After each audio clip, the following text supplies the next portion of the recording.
हर हर महादेव. श्री स्वामी समर्थ. मी भगवान शिवा, देवी पार्वती आणि श्री स्वामी समर्थ यांच्याकडे प्रार्थना करते की ही कथा ऐकणाऱ्या प्रत्येक भक्ताची सर्वात मोठी इच्छा तुम्ही पूर्ण करा आणि त्यांच्या आयुष्यातून भयंकर दुःखाचा नाश होऊ देत. भगवान शिवजी म्हणतात, ही कथा ऐकली नाही तर हरतालिकेचे व्रत पकडून काहीच उपयोग होत नाही. ही कथा ऐकणाऱ्या प्रत्येक मनुष्याला मनोइच्छित वरप्राप्ती होते आणि आपल्या पतीला दीर्घायुष्य मिळते व आपल्या मनातील इच्छा पूर्ण होते. गरिबी, भयंकर आजार दूर होऊन घरात सुख समृद्धी येते. त्यामुळे ही पौराणिक कथा नक्की ऐका. मित्रांनो, आजच्या व्हिडिओमध्ये मी तुम्हाला हरतालिका तीज व्रताची गोष्ट दाखवणार आहे. हरतालिका व्रतामागील पवित्र सत्य हे आहे की विवाहित स्त्रिया आपल्या पतीच्या दीर्घ आयुष्यासाठी हे व्रत करतात, तर कुमारी मुली आपला इच्छित पती मिळवण्यासाठी हे व्रत करतात. असे मानले जाते की हे व्रत सर्वप्रथम माता पार्वतीने भगवान शिवाला पती म्हणून प्राप्त करण्यासाठी केले होते. मित्रांनो, भाद्रपद महिन्यातील शुक्ल पक्षाच्या तृतीयेला हरतालिका व्रत पाळले जाते. हरतालिका तीज व्रतामध्ये कथा वाचणे आणि श्रवण करणे याला अत्यंत महत्त्व देण्यात आले आहे. कथा न वाचता हरतालिका तीज व्रत करणे मान्य केले जात नाही. भगवान शिव आणि माता पार्वतीची विहित पद्धतीने पूजा केल्यानंतर या व्रतासह ही कथा ऐकण्यापूर्वी हातात एक फूल घेऊन भगवान शिव आणि माता पार्वतीला प्रणाम करा. मी माझ्या सर्व बहिणींना त्यांच्या पतीच्या दीर्घायुष्यासाठी कराव्या लागणाऱ्या उपायांबद्दल मी तुम्हाला व्हिडिओच्या शेवटी सांगितले आहे. भक्तांनो, चला आता आपण सर्वजण कथा ऐकूया. परंतु त्याआधी मी माझ्या सर्व माता, भगिनी आणि माझ्या सर्व मित्रांसाठी माता पार्वती आणि भगवान भोलेनाथ यांना प्रार्थना करते की जो कोणी आपल्या या व्हिडिओवर हर हर महादेव कमेंट करेल त्यांची इच्छा सदैव पूर्ण हो आणि या चॅनलला सबस्क्राईब करणाऱ्यांना इच्छित परिणाम प्रदान करा. चला आता सर्वजण मिळून कथा ऐकायला सुरुवात करूया. हर हर महादेव. ओम महेश्वराय नमः. श्री स्वामी समर्थ. देवी पार्वती सोन्याने सजलेली मंद स्मित हास्यासह एकदा भगवान भोले यांच्याकडे येतात आणि भगवान भोलेनाथांना म्हणतात, हे प्रभू, आम्हाला काही गुप्त व्रत उपासना सांगा जी सोपी आहे, ज्यामध्ये कमी कष्ट करावे लागतील, परंतु कुमारी मुलींनी हे व्रत पाळल्यास त्यांना अधिक फळ मिळेल आणि विवाहित महिलांनी हे व्रत पाळले तर त्यांच्या पतीचे आयुष्य दीर्घ होईल. हे परमेश्वरा, जर तुम्ही माझ्या या प्रश्नांचे उत्तर दिले तर मी माझ्या सख्यांना जाऊन सांगेन, कारण त्यांनीच मला हे प्रश्न विचारले होते की असे कोणते व्रत आहे ज्याचे पालन केल्याने आपल्याला अपेक्षित परिणाम मिळतात आणि त्यासाठी आपल्याला जास्त काही करावे लागत नाही. हे परमेश्वरा, मला अशा व्रताचे नियम सांगा. आता भगवान भोलेनाथ हसत हसत माता पार्वतींना म्हणतात, ऐका, हे व्रत मी तुला सर्वांच्या प्रेमाच्या प्रभावाखाली केवळ भूत म्हणून सांगणार आहे. महाभारतात, पुराणात सर्व ठिकाणी म्हटल्याप्रमाणे हे देवी, मी तुला एका प्राचीन कथेचे अनुसरण करतो. व्रताच्या प्रभावामुळे तुला माझे आसन प्राप्त झाले आहे. मी तुला सांगतो, हे देवी पार्वती, या व्रतामध्ये शुक्ल पक्षाच्या तृतीयेला या कथेचा पाठ केल्यास सर्व स्त्रिया पापमुक्त होतात. हे देवी पार्वती, तू हे व्रत अनेक वर्षांपूर्वी हिमालय पर्वतावर पाळले होते. ही कथा मी तुला आता सांगत आहे. जेव्हा माता पार्वती म्हणतात, हे परमेश्वरा, मी हे व्रत पाळले होते, पण आजपर्यंत या व्रताबद्दल कोणीही मला सांगितले नाही. हे तर माझ्यासाठी खूप चांगले आहे, परंतु मला हे सर्व तुझ्या तोंडून ऐकायचे आहे. तेव्हा भगवान भोलेनाथ म्हणतात, हिमगिरी पर्वतावर अनेक देव प्रसन्न मनाने येत असत आणि काही गंधर्वही त्या पर्वतावर येऊन नाचत गात असत. आता भगवान भोलेनाथ म्हणतात, हे देवी पार्वती, तू पर्वतावर संत म्हणून तपश्चर्या केली होतीस. हे देवी पार्वती, तू निर्जलाचे व्रत केलेस. दर महिन्याला तू हे करत बसत असे आणि वैशाख श्रावण महिन्यात जेव्हा पाऊस पडत असे तेव्हा देखील तू तशीच बनून असायचीस. आणि तुला असे पाहून तुझे वडील खूप दुःखी व्हायचे. त्यांना तुला असं पाहून खूप त्रास व्हायचा. ते दिवस रात्र तुझाच विचार करायचे, कारण तू एका राजाची मुलगी होतीस. प्रत्येकजण तुझ्या वडिलांना म्हणत असे की हिचे वडील राजा आहेत आणि त्यांनी आपल्या मुलीला जंगलात सोडले. मग भगवान भोलेनाथ पुढे म्हणतात, हे देवी पार्वती, एक दिवस नारदजी तुला पाहण्यासाठी तिकडे पोहोचले. नारद जेव्हा तिथे पोहोचले आणि जेव्हा ते नारायण नारायण बोलले तेव्हा तुझे डोळे उघडले आणि देवर्षी नारदजींना गिरीपर्वतावर आलेले पाहून तू त्यांना अर्घ्य दिलेस आणि त्यांना आसन वगैरे अर्पण करून ती देवर्षी नारदजींची पूजा केलीस आणि म्हणालीस, हे देवा, कोणत्या हेतूने तुम्ही आज आमच्या दारी आलात? आज माझे भाग्य खूप चांगले आहे की मला तुमचे दर्शन झाले. तेव्हा देवर्षी नारद म्हणाले, हे देवी पार्वती, तू भौतिक रूपातील देवी आहेस. हे देवी पार्वती, तुझ्या दर्शनाने मीही धन्य झालो.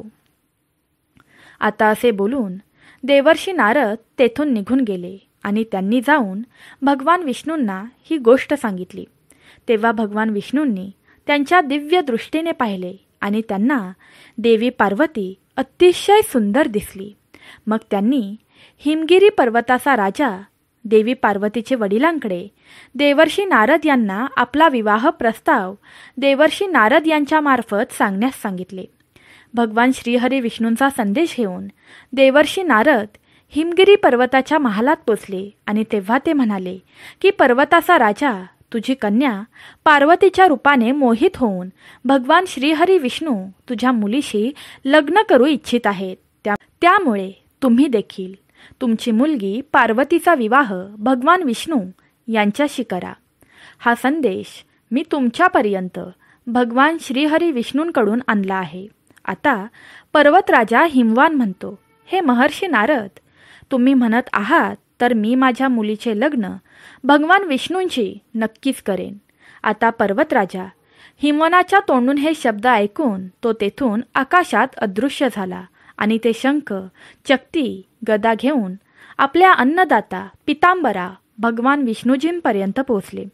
तेथे पोचल्यावर नारदजींनी हात जोडून भगवान श्रीहरी विष्णूजींना नमस्कार केला आणि म्हणाले, हे परमेश्वरा, ऐका, तुमच्या सांगण्यानुसार मी तुमचा आणि पार्वती यांचा विवाह ठरवून आलो आहे. आता हे ऐकून भगवान श्रीहरी विष्णूजी खूप प्रसन्न झाले. आता हिमवन माता पार्वतींकडे गेला आणि म्हणाला, हे कन्या, तुझा विवाह भगवान विष्णूजींसोबत करायचा निर्णय मी घेतला आहे. आपल्या वडिलांचे हे म्हणणे ऐकून माता पार्वती एकही शब्द बोलली नाही आणि आपली पूजापाठ झाल्यानंतर माता पार्वती आपल्या सखीबरोबर निघून गेली. आता भगवान भोलेनाथ म्हणतात, हे देवी पार्वती, तू मनातून खूप दुःखी झालीस आणि जमिनीवर बसून रडू लागलीस. तुला असे दुःखी पाहून तुझी मैत्रीण तुझ्याकडे आली आणि तिने विचारले, हे पार्वती, तू इतकी दुःखी का आहेस? याचे कारण काय? मला सांग. तुला आता आनंदी असायला हवे, कारण तुझे लग्न या जगाचे पालनहार भगवान विष्णू यांच्याशी होत आहे. पण तू दुःखी आहेस. तुझी जी इच्छा आहे ती मला सांग, मी ती पूर्ण करण्याचा माझ्या वतीने प्रयत्न करीन. तेव्हा माता पार्वती म्हणाली, माझी जी इच्छा आहे ती प्रेमाने ऐक. मला फक्त भगवान शिव माझा पती असावा असे वाटते, यात शंका नाही. पण माझ्या वडिलांनी ही कल्पना नकारली आहे, म्हणूनच मी माझ्या शरीराचा त्याग करणार आहे. तेव्हा त्यांची सखी म्हणते, अगं पार्वती, शरीराचा त्याग करू नको. चल, मी तुला अशा वनात घेऊन जाते जिथे तुमच्या वडिलांना थोडीही शंका येणार नाही की तुम्ही कुठे आहात. तू तिकडे बसून भगवान महादेवांची आराधना कर. देव तुमच्या मनातील सर्व इच्छा नक्कीच पूर्ण करेल. आता मैत्रिणीचा सल्ला घेऊन माता पार्वती ताबडतोब वनात गेली. दुसरीकडे आई पार्वतीचे वडील हिमवान यांनी माता पार्वतीचा शोध गावोगावी सुरू केला. राजा हिमवनने आपल्या सर्व राज्यांमध्ये घोषणा केली की जो कोणी पार्वती यांना शोधेल त्यांना सोन्याची नाणी दान केली जातील.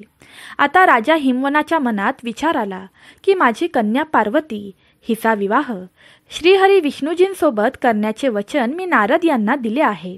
हा विचार करत करतच पार्वती यांचे वडील चक्कर येऊन खाली पडले आणि त्यांच्या आजूबाजूला असलेले सर्व गावातील मंडळी रडायला लागली. थोड्या वेळाने राजा गिरिराज शुद्धीवर आला तेव्हा सर्वजण विचारू लागले, तुमच्या बेशुद्धीचे कारण काय? तेव्हा हिमवान म्हणाला, तुम्ही माझ्या दुःखाचे कारण ऐका. आज 10 दिवस झाले मला माहीत नाही की माझी कन्या पार्वतीला कोणी हिरावून नेले आहे, किंवा जर असे झाले नसेल तर माझी सुंदर मुलगी पार्वतीला कुठल्या तरी काळ्या सापाने दंश केला असावा किंवा सिंहाने तिला खाऊन टाकले असावे. म्हणूनच माझी मुलगी घरी आली नाही किंवा माझ्या मुलीला कुठल्या तरी दृष्ट पाप्याने मारले आहे. गिरिराज हे सांगताना खूप थरथर कापत होते. गिरिराजांनी आपल्या सर्व सैनिकांना त्यांच्या मुलीला शोधून काढण्याची आज्ञा केली. इकडे हिंसक प्राण्यांना टाळून त्या भयंकर जंगलात माता पार्वती आपल्या मैत्रिणीचे रक्षण करत त्या घनदाट वनात जाऊन पोचल्या जिथे एक मोठी नदी वाहत होती. भगवान भोलेनाथ पुढे म्हणतात, हे देवी पार्वती, तुम्ही त्याच ठिकाणी जिथे नदी वाहत होती त्याच ठिकाणी माझी प्रतिमा बनवून तुम्ही उपाशी राहा. भगवान भोलेनाथ पुढे म्हणतात, हे देवी पार्वती, तुम्ही त्याच ठिकाणी जिथे नदी वाहत होती त्याच ठिकाणी माझी प्रतिमा बनवून तू उपाशी राहून भाद्रपदाच्या शुक्ल पक्षाच्या 3ऱ्या दिवसापर्यंत तुम्ही माझी विधिवत पूजा केली आणि रात्रभर गाण्यांनी मंत्रांनी मला प्रसन्न केले आणि तुझ्या व्रतराजाच्या प्रभावाने माझी मुद्रा डळमळीत झाली आणि त्यामुळे मी स्वतः त्या ठिकाणी पोहोचलो. पण तू तुझ्या मैत्रिणीसह माझी पूजा करत होतीस तेव्हा मी तुला सांगितले, हे देवी पार्वती, मी तुझ्यावर खूप आनंदित आहे. हे देवी पार्वती, तुला काय हवे आहे ते तू मागशील ते तुला भेटेल. तुझ्या भक्तीने मी प्रसन्न झालो आहे. हे देवी पार्वती, तेव्हा तू म्हणालीस, हे भगवान भोलेनाथ, जर माझी भक्ती खरी असेल तर तुम्ही माझे पती बना. तेव्हा मी तथास्तु असे बोलून पुन्हा कैलास पर्वतावर निघून गेलो. हे देवी पार्वती, मी निघून गेल्यावर तुम्ही माझी प्रतिमा त्या नदीमध्ये विसर्जित केली आणि त्या नदीमध्ये पारायण करायला सुरू केले. तुम्ही पारायण सुरू केले तेवढ्यात तुमचे वडील त्या घनदाट जंगलात तुम्हाला शोधत रडत रडत येत होते. ते पूर्णपणे घाबरले होते. त्यांना काहीही करून तुम्हाला शोधायचे होते. थोड्याच वेळात ते तुमच्यापर्यंत येऊन पोचले आणि जेव्हा त्यांनी तुम्हाला या परिस्थितीमध्ये बघितलं तेव्हा ते खूप व्याकुळ झाले आणि जोरजोरात रडू लागले. आणि पार्वती यांना म्हणाले, हे पुत्री, तू या भीतीदायक जिथे प्राणी मनुष्यांना मारून टाकतात या घनदाट जंगलात तू कशी काय पोचलीस? तेव्हा माता पार्वती म्हणतात, हे पिताश्री, मी तर सर्वात पहिले मला स्वतःला भगवान महादेव यांना अर्पित केले आहे. तुम्ही माझे बोलणे ऐकले नाही त्यामुळे मला इकडे या जंगलात यावे लागले. तेव्हा माता पार्वती यांच्या वडिलांनी त्या माता पार्वतींना वचन दिले की मी तुझ्या मनाविरुद्ध काहीही करणार नाही. तू जे बोलशील तेच होणार. पुढे भगवान भोलेनाथ म्हणतात, आणि अशा प्रकारे पार्वती तुमच्या वडिलांनी तुम्हाला तुमच्या घरी आणले आणि तुमचा विवाह माझ्यासोबत करून दिला. या प्रकारे तुम्ही असे व्रत करून माझे अर्धे असन प्राप्त केले. आत्तापर्यंत तुझे हे व्रत कोणासमोर प्रकट करण्याची वेळ मला प्राप्त झाली नव्हती. हे देवी पार्वती, आता मी तुला सांगतो की या व्रताचे नाव हरतालिका व्रत असे का पडले. तू तुझ्या वडिलांना मिळाली नाहीस आणि तुझी मैत्रीण तुला एका वनात घेऊन गेली होती, तेही कुणाला न सांगता. याला हरवून नेणे असे म्हणतात. त्यामुळे या व्रताचे नाव हरतालिका असे पडले. तेव्हा माता पार्वती शिवांना म्हणतात, हे प्रभू, तुम्ही हरतालिका व्रताचे नाव हरतालिका असे का पडले हे सांगितले, पण आता तुम्ही या व्रताची पूजा विधी देखील सांगा जेणेकरून सर्व महिलांना याचा उपयोग होईल. हे व्रत कोण करू शकतात? या व्रताचे काय फळ मिळते हे देखील सांगा, जेणेकरून यांना तुमचा आशीर्वाद प्राप्त होईल. तेव्हा महादेव माता पार्वती यांना सांगतात, अखंड स्त्री जातीचे रक्षण करणारे व्रत मी तुम्हाला सांगितले आहे. संभोगापासून रक्षण करण्यासाठी प्रत्येक स्त्रीने हे व्रत केले पाहिजे. आता मी जे सांगत आहे ते शांतपणे ऐका. हरतालिका व्रत म्हणजे काय? सौभाग्य प्राप्ती, तसेच वृद्धी आणि ऐश्वर्य, सुख समृद्धी प्रित्यर्थ हे व्रत भाद्रपद शुद्ध तृतीयेच्या मंगल दिवशी केले जाते. आपस्तंभ ऋषींच्या सांगण्यानुसार तृतीया चतुर्थी सम्मिलित दिवशी हे व्रताचरण केल्यास स्त्रीला वैधव्य येत नाही आणि मुलं नातवंडांनाही वंशवृद्धी होते अशी मान्यता आहे. या व्रतामध्ये शंभो महादेवाला श्रेष्ठ दर्जा देण्यात आलेला असून पार्वतीने सुखप्राप्ती हेतू हे व्रत आचरावे अशी सूचना असेही सांगितले जाते. हरतालिका व्रताचे नियम. हरतालिका व्रत करत असताना खालील नियम लक्षात ठेवा, म्हणजे तुम्हाला व्रताचे फळ तुम्हाला निश्चितच मिळेल. हे व्रत सुवासिनी आणि कुवारिका यांनी करावे. हे व्रत भाद्रपद शुद्ध तृतीयेला करायचे असते. वटसावित्री, मंगळागौरी याप्रमाणे हरतालिका पूजा सामुदायिक पद्धतीने करता येते. घरातील पूजेची जागा स्वच्छ असावी. पूजेचे साहित्य तांब्याचे किंवा चांदीचे असावे. डाव्या बाजूला पूजेचा तांब्या ठेवावा. पूजा करताना सर्व साहित्य जवळच आणून ठेवावे, म्हणजे मध्ये उठावे लागणार नाही. हरतालिका व्रत करताना खास पत्री पाने आणि फुले लागतात आणि त्याची सोय आधीपासून करण्यास सुरुवात करावी, म्हणजे धावपळ होणार नाही. प्राण प्रतिष्ठेनंतर विसर्जनपूर्व उत्तर पूजा होईपर्यंत मूर्ती हलवू नये. मूर्ती मातीची असल्यामुळे पूजेचे उपचार हळूवारपणे करावे. मूर्तीवर फुले उडवू नयेत. हलकेच फुले वाहावीत. देवीवर पाणी फुलाने शिंपडावे. देवाच्या अनामिकेने गंध लावावे. कुंकू, अक्षता, उजव्या हाताची अनामिका, मधले बोट व अंगठा यांच्या चिमटेने वाहाव्यात. विड्याची पाने, उतानी व देठ देवीकडे करून देवीसमोर ठेवावीत. वर सुपारी ठेवावी. शेंडी देवीकडे वळून नारळ ठेवावा. देवीच्या उजव्या बाजूला घंटा, डाव्या बाजूला समई आणि तुपाचा दिवा ठेवावा. निरांजन उजव्या बाजूला ठेवावा. उदबत्ती निरांजनाजवळ ठेवावी. निरांजन पेटवावे. देवीच्या मूर्तीवर प्रकाश पडेल अशा पद्धतीने उदबत्ती, निरंजन, कापूरवाती ओवाळावी. डाव्या हाताने घंटानाद करावा. श्री हरतालिका व्रत कथा वाचावी. याचा इतरांनाही लाभ होऊ द्यावा. आरती म्हणावी. त्यानंतर देवीला महानैवेद्य दाखवावा. पूजा करणाऱ्या महिलेने संपूर्ण दिवस उपवास करावा. शक्य असल्यास पाणीसुद्धा पिऊ नये. रात्री जागरण करावे. पूजेनंतर माता पार्वतीच्या नावाने एका सुवासिनीची खणा नारळाने ओटी भरावी. दुसऱ्या दिवशी सकाळी उत्तर पूजा होईपर्यंत समई पेटलेली असावी. उत्तर पूजेनंतर हरतालिकेच्या मूर्ती, देवीवर वाहिलेली फुले, पत्री, समुद्र, नदी, तळे किंवा वाहत्या स्वच्छ पाण्यात विसर्जित कराव्यात. दुसऱ्या दिवशी सकाळी उत्तर पूजा करून व्रताचे पारणे करावे. हे व्रत अत्यंत प्रभावी असून शुभकारक सौभाग्य रक्षण आणि सौभाग्य संवर्धन करणारे आहे. यश, आनंद, कीर्ती, सुख, ऐश्वर्य, वैभव प्राप्त करून देणारे हे एक महान सौभाग्य व्रत आहे. प्राचीन काळापासून महिला हे व्रत करत आलेल्या आहेत. पतीचे प्रेम कायम राहावे. पती आरोग्यवान राहून त्यांचे आयुष्य वाढावे म्हणून प्रतिव्रता स्त्रिया हे व्रत मोठ्या निष्ठेने आणि भक्तिभावाने करतात. प्रेमळ भक्तांनो, तुम्हाला आजच्या कथेतून काहीतरी शिकायला मिळाले असेल अशी मी आशा करते. तुम्हाला आजचा व्हिडिओ आवडला असल्यास आपल्या कमेंट बॉक्समध्ये माता पार्वती आणि भगवान शिवांचा जयघोष करायला विसरू नका. तसंच तुम्ही आपल्या चॅनलवर नवीन असाल तर आपल्या चॅनलला सबस्क्राईब करून ती घंटी दाबा, जेणेकरून आगामी व्हिडिओचे नोटिफिकेशन तुमच्यापर्यंत लवकरात लवकर येऊन पोहोचेल. मी भगवान शिवा, माता पार्वती आणि आपले स्वामी समर्थ माऊली यांच्याजवळ प्रार्थना करते की तुमच्या सर्व इच्छा लवकरात लवकर पूर्ण व्हाव्यात आणि तुम्हाला सुख समृद्धी प्राप्त व्हावी. श्री स्वामी समर्थ. हर हर महादेव.